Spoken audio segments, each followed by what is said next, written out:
तो सचमुच कुछ डर जैसा माहौल आप देख पा रहे हैं बागीपुर में, या फिर बीजेपी निश्चिंत है आसानी से ये चुनाव जीत लेगी? 2006 से 2026 तक लगातार नितिन नवीन का कब्जा रहा और अब एक बार जी, फिर वापसी होगी। कि बीजेपी ही जीतेगी। नितिन नवीन जी को जो है 98,299 वोट डाला था पिछली बार, जो लगभग हम्म। 63% शेयर बनता है। उसके बाद आरजेडी की रेखा कुमारी जी थी, उनको 46,000 वोट डाला था। तो उनको भी देखो कितने बड़े मार्जिन से जो है हराया है। और जो रही बात प्रशांत किशोर जी की, इनके जो कैंडिडेट थे जन स्वराज पार्टी के, वंदना कुमारी, 7,717 वोट डाली थी सिर्फ, जी। 4% भी नहीं है। ठीक है, तो प्रशांत किशोर जी जमीन से जुड़े वैसे नहीं है, वो हवाई बातें करते हैं। उनकी अगर आप कैंपेन को भी ध्यान से सोचो ना, तो वो अमेरिकन कंसेप्ट के ऊपर होती है। भारत की धरातल की सच्चाई कुछ और है, हम्म। और वो जो जिसकी बात करते हैं वो कुछ और ही बात है। तो उनका जो एक फॉर्मूला रहता है इलेक्शन को लेके, वो ही फॉल्टी होता है। उनको एक भी सीट नहीं मिली है, आप ये जानते हैं। पिछले इलेक्शन, जब इलेक्शन हुआ है असेंबली का 2025 में, सिंगल सीट उनकी पार्टी को नहीं मिली। जिस व्यक्ति की पार्टी को सिंगल सीट ना मिली हो, तो वो तो ऐसे ही हड़बड़ाहट में बात करते हैं फालतू की। जब उनको लग रहा है कि भी हार तो निश्चित है ही है, तो फिर ये ईवीएम आ जाती है, फिर ये बूथ कैप्चरिंग आ जाती है, तो अनर्गल बातें चलती हैं। ठीक है, रही बात दूसरी, भारतीय जनता पार्टी वहां पर जीतने वाली है। एनडीए की जो है कैंडिडेट जो है, वो वहां पे जीतेंगे डेफिनेटली। और ये जितने भी लोग हैं, ये ऐसी बात करने वाले हैं क्योंकि इनको पता है। रही बात जेनजी की, देखिए जेनजी कोई माहौल नहीं था यहाँ पे जंतर मंतर पे। जो आम आदमी पार्टी, कांग्रेस और समाजवादी पार्टी है, इनके बुलाए हुए गुंडों ने वहां पर जो आतंक मचाया है, जो झगड़े डाले हैं, इस हिसाब से माहौल बनाया था। क्योंकि यूपी इलेक्शन को देखते हुए और पंजाब इलेक्शन को देखते हुए आम आदमी पार्टी पूरा फोकस लगा के बैठी हुई थी। हम्म। दिल्ली में साफ हो गए हैं, हमको खतरा है कि भी पंजाब में भी हम साफ होने वाले हैं, वो हो गए डेफिनेटली। तो उसको देखते हुए ये जो है जेनजी कोई ऐसा इनके साथ नहीं आने आया है। ये कहते हैं जी, अब केजरीवाल जी तो ये कह रहे थे कि बांग्लादेश में जेनजी ने सरकार पलटी थी। अरे भाई, बांग्लादेश में पीएम कौन बना? तारिक रहमान बने हैं। वो कौन है? खालिदा जिया के बेटे हैं। खालिदा जिया कौन है? शेख हसीना से पहले वही पीएम थी। अरे भाई, वो पुरानी सरकार वापस आ गई है। वो ब्रिटेन में बैठे हुए थे, उन्होंने प्रोपेगेंडा चलाया, अपने उनके पार्टी में छोड़े, गुंडाई हुई, कुछ हम्म। विदेशी ताकतों के साथ संयोज बना, उन्होंने साथ लेकर के जो वहां प्रोपेगेंडा किया, और ये तख्ता पलट हुआ। वही ढाक के तीन पात वही आ गए वापिस से। सिर्फ शेख हसीना को वहां से निकालना था और कुछ नहीं है। ये सोचते हैं कि भारत के अंदर भी जो है ऐसे ही तख्ता पलट कर देंगे। अरे भाई, बांग्लादेश और भारत की सरकार में फर्क है।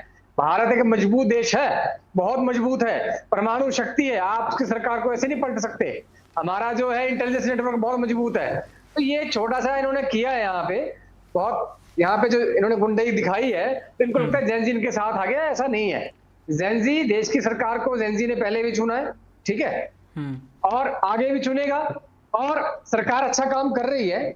और सरकार ने, देखिए, हमारे मंत्री जी का कोई इन्वॉल्वमेंट नहीं था पेपर लीक में। ऑफिशियल ने क्राइम किया, उनको जो है एफआईआर भी हुआ, अंदर भी डाल दिया गया है, नौकरी से भी निकाल दिया गया। सरकार अपना काम कर रही थी, पर इन्होंने ऐसा माहौल बनाया। देखिए, जनता जनार्दन है, ठीक है, सरकार चाहे कोई भी हो, अगर जनता प्रेशर बनाए तो सरकार को कहीं ना कहीं झुकना पड़ता है। और हमारी सरकार ने जनता की बात को ध्यान में रखते हुए नैतिक तौर पर जो है धर्मेंद्र प्रधान जी ने इस्तीफा दिया, और अब सरकार जो है एक ठोस कानून बनाने वाली है। इनके समय में बहुत हम्म। पेपर लीक हुए हैं, पर इन्होंने पर कोई कानून नहीं बनाया। मृगन जी, जी, नाराजगी तो है ना, सवाल वही था। और अभी हम संदीप जी से भी यही समझ रहे थे कि इस पूरे प्रोटेस्ट के बाद, इस नाराजगी के बाद, क्योंकि पटना में भी हमने देखा किस तरह से प्रोटेस्ट हुआ, गोलीबारी की भी खबरें आई, लाठीचार्ज, आंसू गैस, सब कुछ हुआ। तो उसके बाद जनता नाराज है, युवा नाराज है, तो उसका असर नहीं देख पा रहे कि आप वोटिंग प्रतिशत में कहीं ना कहीं वो सब कुछ नहीं नजर आएगा, आएगा? क्योंकि क्योंकि जो दंगे हुए हैं वो पेड इनके वर्कर थे या कुछ हम्म। गुंडे बुलाए हुए थे। वो सारे भाड़े के लोग थे जिन्होंने वहां पे दंगा किया है। असली स्टूडेंट बहुत कम थे। कुछ स्टूडेंट को आपने देखा भी होगा, कुछ टाइम के बाद 2-4 दिन में वो चले भी गए थे कि यहाँ तो कुछ और, क्योंकि स्टूडेंट की जो मुद्दा था ना नीट का, वो तो बहुत पीछे रह गया था। वहां तो और ही बात, थोड़े उमर खालिद की बात होने लगी थी। वहां पे कुछ हम्म। और ही तकिए कलाम पड़े जा रहे हैं, जुमले बोले जा रहे हैं। मतलब आप समझ रहे थे, वहां कैंपेन ही कुछ और चल पड़ी थी। बाद में किसानों का मुद्दा उठा लिया। उनको लग रहा था कि हर वर्ग से 10-20 हजार लोग आ जाएंगे, जगह वहां पे कम है, तो यहाँ पर जब जमावड़ा होगा सरकार को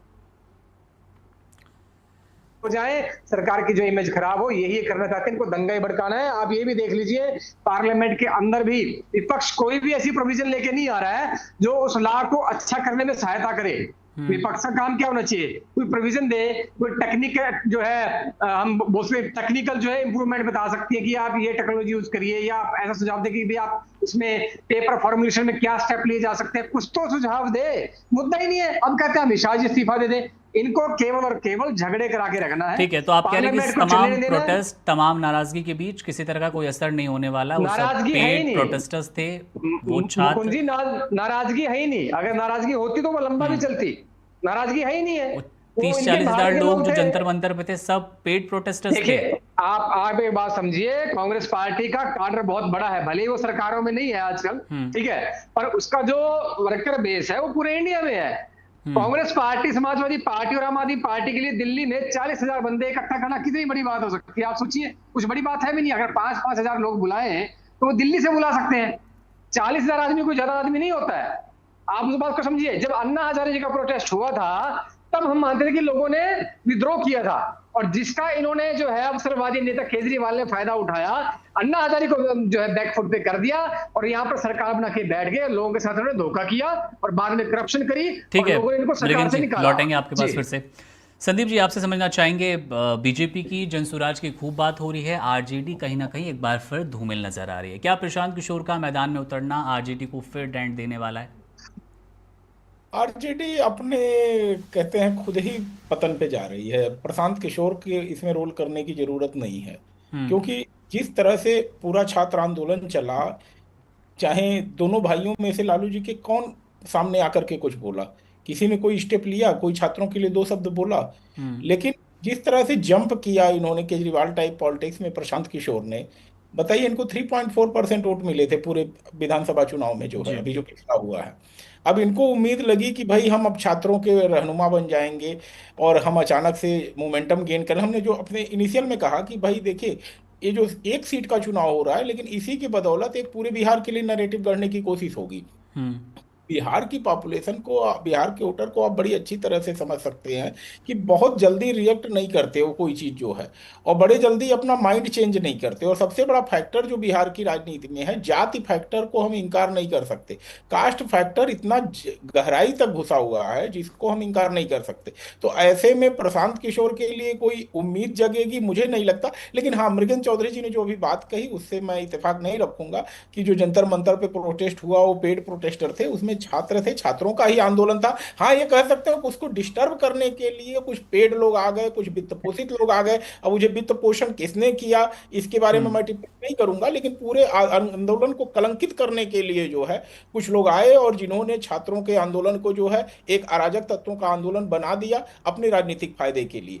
तो इस मामले में मुझे जो समझ में आ रहा है, बिहार का चुनाव कहीं न कहीं अपने जो पैटर्न है उसी पे नतीजे देगा। ये छात्र आंदोलन से कोई बहुत ज्यादा फर्क नहीं पड़ेगा, क्योंकि जब युवा और जेनजी की बात हो रही है तो भाई जेनजी तो हमारे नितिन नवीन भी जी आते हैं, चिराग पासवान जी भी आते हैं, तो भाई ये लोग भी यूथ से कम्युनिकेट करते हैं। भारतीय जनता पार्टी में भी कई नेता हैं जो बच्चों से कम्युनिकेट करते हैं, तो उनके जो फॉलोइंग है, उनके जो सपोर्टर हैं, उनका मनोबल इतने जल्दी रातों रात बदलने वाला नहीं है। कोई बहुत बड़ा घटनाक्रम अगर हो जाए तो बात अलग है। इसलिए मैंने कहा ना कि ये भरत तिवारी वाला जो मामला था ये बहुत बड़ा फैक्टर होगा, क्योंकि सोशल मीडिया के चलते चला है खबर जो है, तो इसका कुछ असर पड़ता है यूथ के माइंडसेट पे, सोचने पे, या बिहार के लोगों के मानसिकता पे, या फिर तिवारी सरनेम के चलते एक जाति विशेष के वोटर्स पे। तो इन सब चीजों से मैंने कहा ना, बिहार में जाति बहुत बड़ा फैक्टर है। तो प्रशांत किशोर के लिए तो कोई गुंजाइश यहाँ मुझे दिखाई नहीं दे रही है जो है अभी।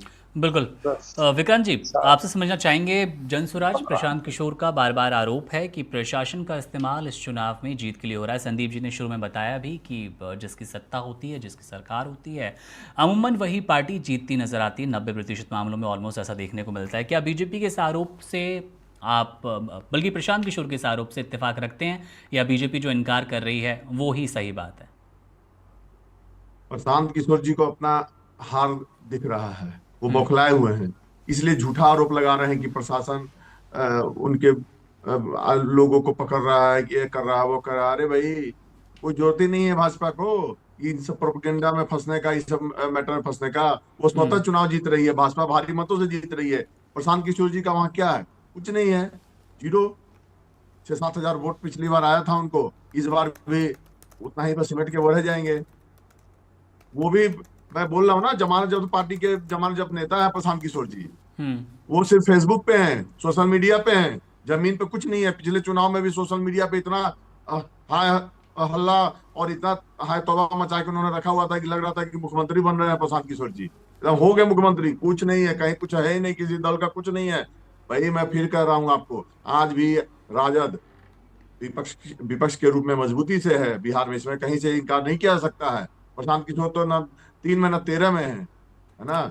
और अभी जो एनडीए गठबंधन है जिसमें माननीय मुख्यमंत्री नीतीश कुमार जी, अभी आपने बताया कि प्रशांत किशोर इल्जाम लगा रहे हैं, आपने वीडियो दिखाया कि एआई जनरेटेड वीडियो। अरे नीतीश कुमार जी जैसा नेता आज तक बिहार में क्या हिंदुस्तान में पैदा नहीं लिया है। उनके किए गए कार्यों को दूसरा राज अपनाता है और वो एआई वीडियो जनरेट करेंगे। आज भी प्रतिदिन नीतीश कुमार जी रोज हजारों कार्यकर्ता से मिलते हैं, प्रतिदिन वो एआई जनरेटर वीडियो डालेंगे, प्रतिदिन हजारों कार्यकर्ता से मिलते हैं। नीतीश कुमार जी पे इल्जाम लगाना या भारतीय जनता पार्टी हो, चिराग पासवान जी हो, जीतनराम मांझी जी हो, उपेंद्र कुशवाहा जी हो, ये पांचों पांडव मिलकर के चुनाव लड़ रहा है, कहीं कोई टक्कर में है ही नहीं। ये बहुत अच्छे से और भारी मतों से चुनाव जीता जा रहा है और प्रशांत किशोर ऐसे ही रह जाएंगे। पिछला बार ये हल्ला करते रह गए, इस बार भी हल्ला करके चुपचाप जमानत जब्त करा के अपना बोरिया व्यवस्था बंद करके चल दे, दूसरे राज्य में जाकर के अपनी दाल गलाए। कभी भी लीडर नहीं थे, वो डीलर हैं। मैं फिर से कहना चाहूंगा, वो सिर्फ डील करना जानते हैं विभिन्न पार्टियों से। इतना करोड़ में डील करो। यूपी में गए चुनाव जितवाने, यूपी में 7 पसंद है करके आया, 7 सीट पे कांग्रेस को समेटवा के रख दिए। ये बिहार है, बिहार। यहाँ की जनता एनडीए नीतीश कुमार जी को 20 सालों से मुख्यमंत्री बना रही है। Subscribe to One India and never miss an update. Download the One India app now.